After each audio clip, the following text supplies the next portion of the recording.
My friends, the Lord be with you. And with your spirit. A reading from the Holy Gospel according to Mark. Glory to you, O Lord. On that day, as evening drew on, Jesus said to his disciples, "Let us cross to the other side." Leaving the crowd, they took Jesus with them in the boat, just as he was, and other boats were with him. A violent squall came up, and waves were breaking over the boat, so that it was already filling up. Jesus was in the stern, asleep on a cushion. They woke him and said to him, "Teacher, do you not care that we are perishing?" He woke up, rebuked the wind, and said to the sea, "Quiet, be still." The wind ceased, and there was a great calm. Then he asked them, "Why are you terrified? Do you not yet have faith?" They were filled with great awe and said to one another, "Who then is this, whom even the wind and sea obey?" The Gospel of the Lord. Praise to you, Lord Jesus Christ.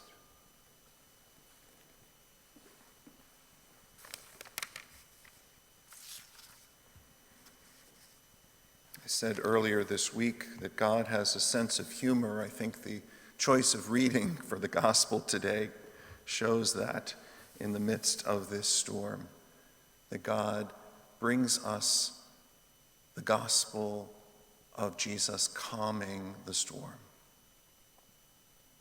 There were countless storms in Jesus' life, no doubt, and many of them he did not calm. But this one he did. The disciples were in awe, but only after he calmed the storm. They had been listening to Jesus preach and teach and tell parables. But then they got distracted by the storm and forgot just who it was they had with them in the boat.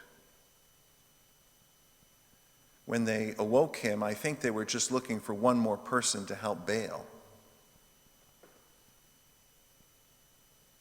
But they got so much more. For us too, the storms in our lives can be very distracting. Understandably so. They take our time, our attention.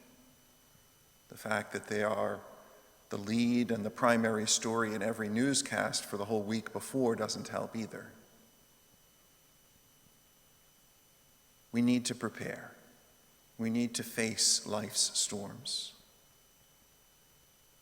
as David did in our first reading, facing the storm of his own making. The storm that came upon him even in his own judgment, as the prophet presented a parable to him in which he judged the rich man who took the lamb of another who only had a small ewe lamb. It's all he had.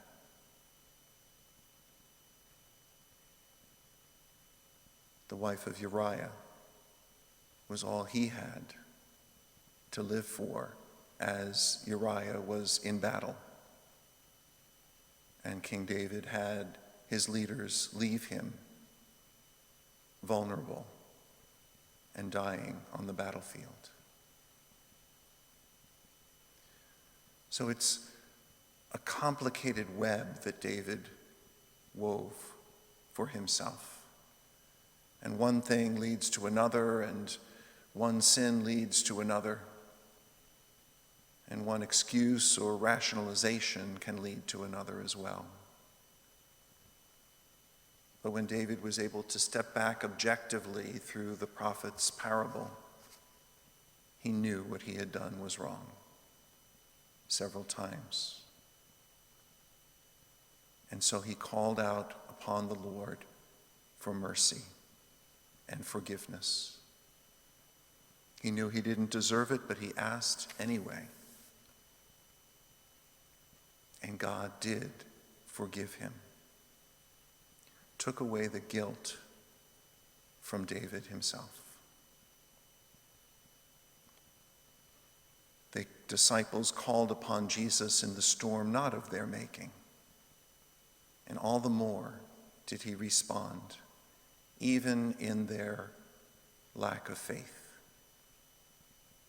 May we turn to the Lord in the storms of our own lives, even the ones that we cause ourselves, and have no right to ask for anything but to trust in God's mercy, to help us, to calm the storms, at least enough so that we are able to deal with them with God's help,